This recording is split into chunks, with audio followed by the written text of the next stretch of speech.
कौन कहता है कि मैकओएस चलाने के लिए आपको एप्पल की डिवाइसेस परचेज करनी पड़ेंगी। तो यहाँ पे हमारे पास मैकओएस चल रहा है, but this is an old Fujitsu third generation laptop, और इसके अंदर हमने किस तरह से मैकओएस को सेटअप किया है आज की वीडियो में हम देखेंगे। आईटी की दुनिया में बहुत ज्यादा ऑपरेटिंग सिस्टम मौजूद हैं। ज्यादातर यूज होने वाले जिनसे हम फेमिलियर हैं वो तीन है, विंडोज, लिनक्स और मैकओएस, जो कि सिर्फ एप्पल की डिवाइसेस में आता है और इसको यूज करने के लिए आपको एप्पल की डिवाइसेस परचेज करनी पड़ती हैं।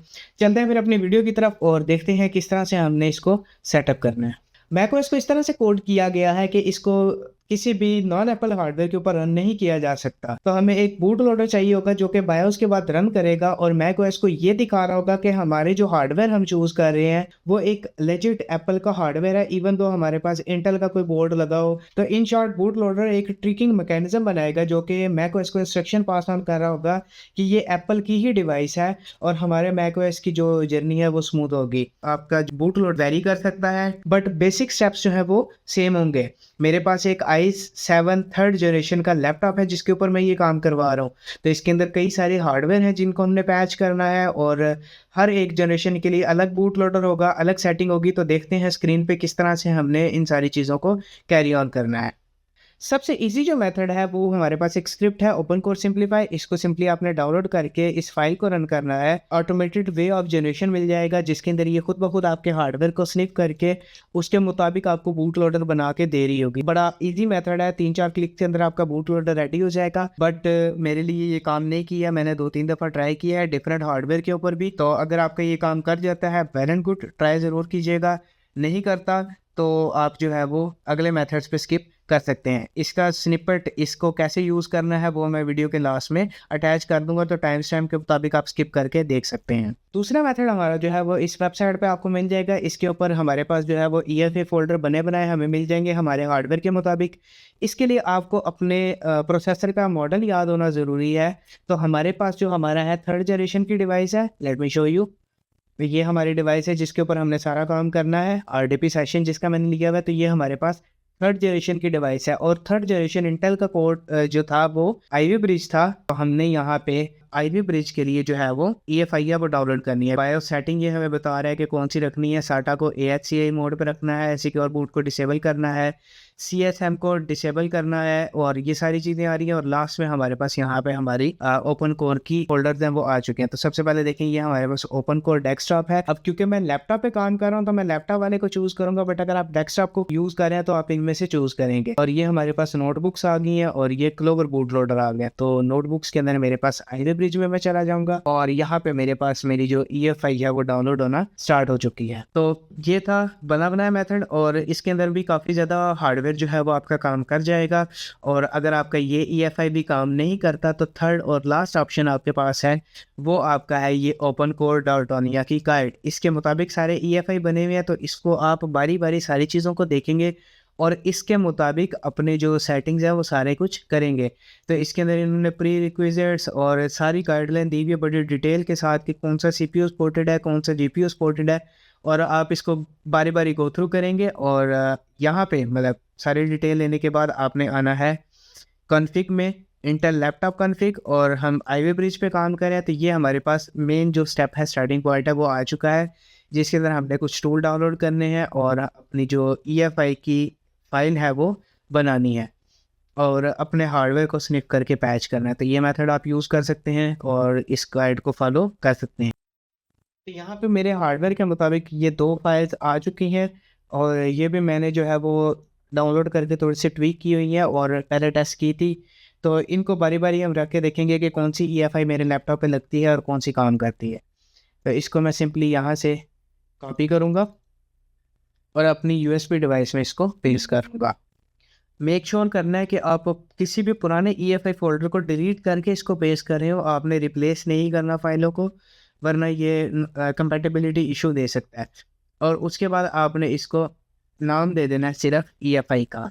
और एक और चीज़ टेस्ट कर लेनी है कि आपके पास जो इसकी फॉर्मेट हो USB की वो FAT32 में हो, ठीक है, वरना ये काम नहीं करेगा। तो ये EFI हमारी आ चुकी है और अब हमारी ये बूटिंग के लिए रेडी हो चुकी है। और इसी तरह अगर ये काम नहीं करती तो हम ये दूसरे वाले को रख के देखेंगे और चेक करेंगे कि हमारा वो EFI काम करता है या नहीं करता। अब सिंपली हमने इसे रिबूट करना है और अपने मैक ओएस की इंस्टॉलेशन को कैरी ऑन करवाना है। सो बायो सेटिंग के बाद आपने इसे रीस्टार्ट करना है और अब हमारे पास दो ड्राइव्स आ रही हैं और ये हमारी इंटरनल ड्राइव है, तो हम अपनी यूएसबी डिवाइसेस को बूट करेंगे। और राइट नाउ यहाँ पे आपने मैकओएस बिग सर को सेलेक्ट कर लेना है। याद रहे बाज़ दफ़ा इसका इंटरनल कीबोर्ड काम नहीं करता, तो एक यूएसबी कीबोर्ड पहले से इसे लगा लेना है जिससे आप ये चीज़ें कर रहे हो। और अब यहाँ पे काफ़ी ज़्यादा इशू आता है कि अगर आपकी ईएफआई काम करने वाली नहीं होगी तो यहाँ पे ये स्ट्रक नज़र आएगा। तो आपने देखना है अपनी इंस्टॉलर ड्राइव की एक्टिविटी पे, अगर वो ब्लिंक कर रही है उसकी एलईडी एसएसडी वगैरह यूज़ कर रहे हैं तो इसका मतलब है ये काम कर रही है।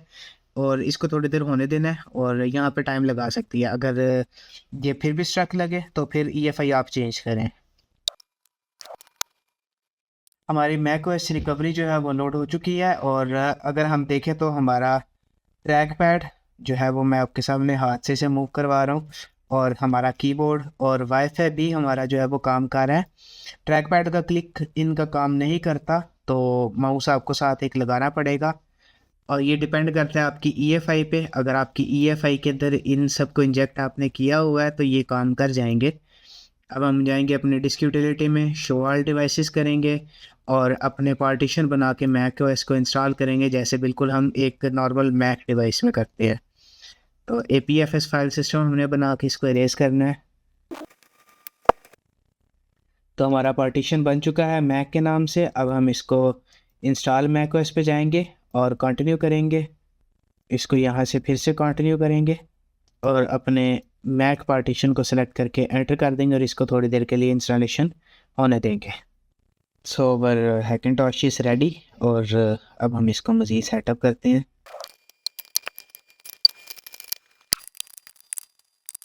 तो हमारा मैकओएस बूट हो चुका है और मैं आपको दिखाता चलूं कि ये मेरे पास वही फुजित्सु की डिवाइस है i7 थर्ड जनरेशन जिसको हम यूज़ कर रहे थे और इसमें मैकओएस हमारा चल रहा है। हमारे इसमें ग्राफिक्स एक्सेलरेशन भी आ चुकी है और साउंड का मेन मसला है, ये साउंड हमारा नहीं आया तो साउंड की लेआउट हमें चेंज करके चेक करना पड़ेगा कि कौन सी लेआउट हमारी जो है वो काम करती है इसके लिए। तो हमारा मैकओएस सक्सेसफुली चल चुका है और माशाल्लाह से इसके अंदर हमारे पास जो है वो ग्राफिक एक्सेलरेशन पहले से मौजूद थी, मतलब ईएफआई के अंदर उसकी सेटिंग पहले से की हुई थी। और दो चीज़ें हमारी काम नहीं की फ़िलहाल, जिसमें हमारा इथरनेट है और साउंड है, और उसको भी हम ईएफआई को रीबिल्ड करवा के चला सकते हैं, उसको हम बाद में देखते हैं। उससे पहले हमारे पास एक और ज़रूरी काम है कि अभी ये यूएसबी से बूट किया है, तो जब हमारे पास यूएसबी इस डिवाइस में प्लग्ड इन नहीं होगी तो हम इस मैकओएस को रन नहीं करवा सकेंगे, ये स्टार्ट नहीं हो पाएगा। तो अभी हमने करना ये है कि अपनी यूएसबी से ईएफआई का फोल्डर उठाएंगे और इस डिवाइस के इंटरनल बूट पार्टीशन के ऊपर कॉपी कर देंगे ताकि यूएसबी के बगैर भी ये डिवाइस बूट हो सके। ईएफआई कॉपी करने के लिए सबसे पहले आपने जाना है ओपन कोर ऑक्सिलरी टूल में, डिस्क्रिप्शन में लिंक है, आप वहाँ से डाउनलोड कर सकती हैं। यही टूल है जो आपको आपकी EFI मैनुअली बनाने के अंदर भी हेल्प करेगा। डॉटोनिया के ऊपर जो टूल है वो काफ़ी ज़्यादा मतलब CLI या मेन्यू ड्रिवन बेस्ड है, बट इसमें आपको सारी चीज़ें मिल जाती हैं GUI बेस पे। तो हम इधर जाएंगे और यहाँ पे जाके हमने अपना EFI जो पार्टीशन है उसको माउंट करना है। जैसे ही हमारी इंटरनल ड्राइव का EFI माउंट होगा तो हमने इसको ओपन करना है और इसमें जो EFI का फोल्डर होगा इसको हम ट्रैश में मूव कर देंगे। हमारा ट्रैश में फोल्डर जा चुका है और अब हमने अपनी USB को ओपन करना है और इसका जो EFI फोल्डर है उसको यहाँ पे ड्रैग एंड ड्रॉप कर देंगे। हमारी EFI जो फाइल्स हैं वो काफ़ी हो चुकी हैं और अब हम USB को हटा के इसको एक दफ़ा रीबूट करके ट्राई करते हैं कि ये हमारी इंटरनल ड्राइव से बूट होता है या नहीं। So this is our device और अब हम इसको स्टार्ट करते हैं। दिस इज़ अवर बूट है और यस, ये हमारे मैकओएस का इंस्टॉलर है। अब इस पर ये कीबोर्ड काम नहीं कर रहा मेरा, लेकिन USB वाला कीबोर्ड काम कर रहा है और इसके बगैर भी हमारा जो मैकओएस है वो रन कर चुका है। तो यहाँ पे हमारा मैकओएस चल चुका है और अगर मैं इसको अटैच करता हूँ तो यहाँ पे ये शो होगी जैसे पहले शो हो रही थी। इसके बगैर भी हमारी बूटिंग स्टार्ट हो चुकी है।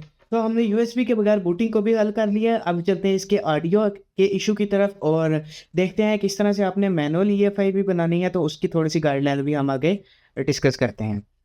ऑडियो इशू के लिए हम अपना जो है वो ओपन कोर जो ऑक्सिलरी टूल है उसको ओपन कर लेंगे और अब देखिए मैंने इसमें से बूट लोडर हटाया हुआ है just to be on safe side, ताकि बूट लोडर का बैकअप मेरे पास एक USB में पड़ा रहे। अगर मैं इसको ख़राब कर देता हूँ तो वो मुझे बैकअप के तौर पे मेरे सिस्टम को एक्सेस करने में हेल्प करे। तो आपने जाना दोबारा से माउंट वाले ऑप्शन में है और अब आपने यहाँ पे सेलेक्ट करना है mount and open config.plist। config.plist आपकी मेन फाइल है जिसको आप एडिट करते हैं, जिसको आप बूट लोडर में कन्फिग करते हैं macOS के वर्जन को एक्सेस करने के लिए। और इसी तरह कर्नल में आ जाएंगे तो यहाँ पे हमने सारी कैक्स को इंजेक्ट किया है जो कि आपके हार्डवेयर पे चलाने के लिए ज़रूरी होती हैं। NVRAM के अंदर आपके पास आपके बूट आर्गूमेंट्स आ गए हैं। अच्छा, अब ऑडियो चलाने के लिए आपको यहाँ पे बूट आर्गूमेंट चेंज करना है। आपने यहाँ पे डिफरेंट जो डॉटोनिया की वेबसाइट है उसको देख के लिखना है और उसके मुताबिक आपने लेआउट चेंज करके चेक करना है कि कौन सा यहाँ पे काम करता है। और अब पोस्ट इंस्टॉल में चलते हैं और यहाँ पे देखते हैं फिक्सिंग ऑडियो वाला कोई है हमारे पास मौजूद। ये फिक्सिंग ऑडियो आ गया। अब इसके अंदर वो बता रहा है कि आपने सबसे पहले यहाँ पे कैक्स देखनी है कि आपके पास इंस्टॉल्ड है और उसके बाद आपने अपनी ALC की लेआउट जो है वो आपने लगानी है। तो आप अपना ALC देखेंगे और उसकी लेआउट यहाँ पे डालेंगे तो आपके पास काम कर जाएंगी। और वो निकालने का मेथड आपके पास है कि आपने अपना हार्डवेयर पे लगी हुई ऑडियो चिप जो है वो देखनी है। और तो ये आपके पास एक डिस्क्रिप्शन में आपको लिंक मिल जाएगा, यहाँ से आपने अपनी डिवाइस देखनी है कि आपके पास कौन सी लगी हुई है और इसके मुताबिक ये लेआउट बारी बारी लगा के चेक करनी है। तो जो लेआउट आपके पास चल जाएगी उससे आपकी ऑडियो बन जाएगी और स्मूथली काम करेगी। मैंने पहले ट्राई किया और मुझे याद नहीं है मेरी डिवाइस की कौन सी है, बट ये आप यहाँ पे चूज़ कर सकते हैं। और सिस्टम्स के लिए तो बड़ा आसान हो गई है। अगर आप किसी इंटेल वाले डेस्कटॉप के ऊपर हैकेंटॉश बनाते हैं तो आपको ज़्यादातर चीज़ें काम करती हुई मिलेंगी। और उसके अलावा इथरनेट वाला जो काम है वो भी आप यहाँ पे जो है वो पोस्ट इंस्टॉल में जाके चेक कर सकते हैं और अपनी सारी चीज़ों को करवा सकते हैं। तो बूट लोडर को बनाने के लिए जो ऑटोमेटेड स्क्रिप्ट है वो है ओपन कोड सिंप्लीफाई। और डिस्क्रिप्शन के लिंक से आपने इस पेज पे आ जाना है और कोड को यहाँ से डाउनलोड करके एक्सट्रैक्ट करवा लेना है। जब आप एक्सट्रैक्ट करेंगे तो आपके पास एक इस तरह का फोल्डर आ जाएगा। इसको आपने उस डिवाइस में कॉपी कर लेना है जिसके ऊपर आप macOS इंस्टॉल करना चाह रहे हैं। याद रहे ये स्टेप इंपॉर्टेंट है क्योंकि जिस भी सिस्टम के ऊपर ये रन करेगी उसके मुताबिक आपके जो बूट लोडर है उसको बना रही होगी। तो हमने अपने इस थर्ड जनरेशन के i7 लैपटॉप के अंदर इसको कॉपी कर लिया है जो कि हमारी टारगेट मशीन है। और यहाँ पे आपको एक फ़ाइल मिलेगी ओपन कोड सिंप्लीफाई .bat, इसको हम सिंपली रन कर देंगे। जैसे ही रन होगी कुछ अपडेट्स लेगी और आपको कुछ इस तरह का इंटरफेस शो करवा देगी। तो हमारे पास हमारी स्क्रिप्ट रन हो चुकी है और सबसे पहला काम हम करेंगे अपने हार्डवेयर को देखेंगे। वन क्लिक करके एंटर करते हैं और ई दबा के फिर दोबारा से एंटर करेंगे। तो ये अपने हार्डवेयर की रिपोर्ट जनरेट करेगी और हमें बताएगी कि हमारे पास कौन कौन सी चीज़ें लगी हुई हैं जिसको हमने पैच करके macOS में रन करवाना है। तो यहाँ पे इसने हमें एक हार्डवेयर की समरी जनरेट करके दी है और ये मुझे बता रहा है कि मेरे पास ये प्रोसेसर है और इस macOS वर्जन तक ये काम करेगा। इसी तरह इंटेल HD ग्राफिक्स है वो इधर तक काम करेंगे। और अगर हमने कंपैटिबिलिटी की लेयर लगानी है OCLP बाद में रन करना है तो ये macOS 15 तक भी जा सकते हैं। इसी तरह हमारे पास साउंड के लिए है और इसी तरह नेटवर्क वगैरह भी यहाँ पे आ चुका है। तो हम इनको इजीली एंटर करेंगे और याद रहे आपने सेलेक्ट करना है वो वाला macOS वर्जन जो कि हर जगह पे काम कर जाए। तो हम macOS 15 को टारगेट करेंगे आज और इसको एंटर कर।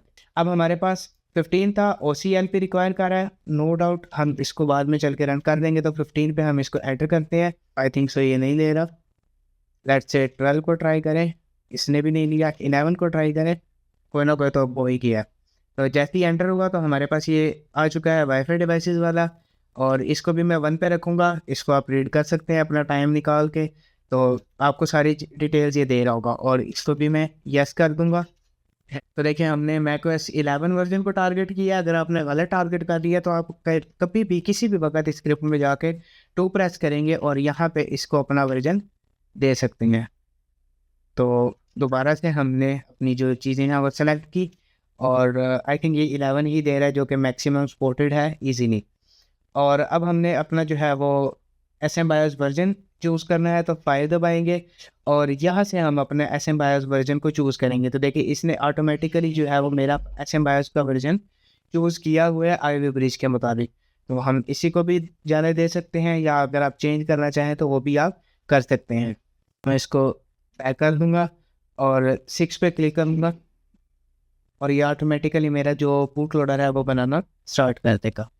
तो राइट नाउ ये कुछ लोडिंग के बाद हमसे पूछ रहा है कि हमने अपनी ऑडियो आईडी कौन सी देनी है। ये हम बाद में भी चेंज कर सकते हैं, बस ये ऑडियो को रन करवाने के लिए करेक्ट लेआउट का सिलेक्शन करना है तो मैं अलर्ट पे एंटर कर दूंगा। और इसके बाद आपके पास USB मैपिंग का ये इन्फॉर्मेशन दे रहा है। जिन भी मदरबोर्ड पे USB 3.0 के पोर्ट हैं वहाँ पे आपको ये काम करना पड़ेगा। तो फिलहाल मैं इसको एग्री करके ऐसी एयरटेल डाल दूँगा।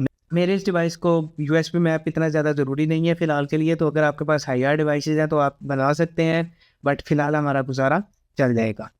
ये हमारे पास एक EFI का फ़ोल्डर बन के इसने हमें दे दी है और इसको मैं डेस्कटॉप पे कॉपी कर लेता हूँ। ये डिटेल गाइड है। सबसे पहले आपने अपनी EFI यहाँ से बनानी है और EFI बनाने के लिए अब ये एक टूल यूज़ कर रहे हैं, प्रॉपर्टी आई थिंक नाम है, लेकिन आप चाहें तो open core auxiliary tool use कर सकते हैं और यहाँ से ये सारा काम करवा सकते हैं। इसके अंदर हमारे पास 2-3 बातें हैं, वो आपने ज़हन में रखनी है। सबसे पहले तो ये है कि हैकिंटॉश जो है वो एप्पल की टर्म्स एंड कंडीशन को वायलेट करता है।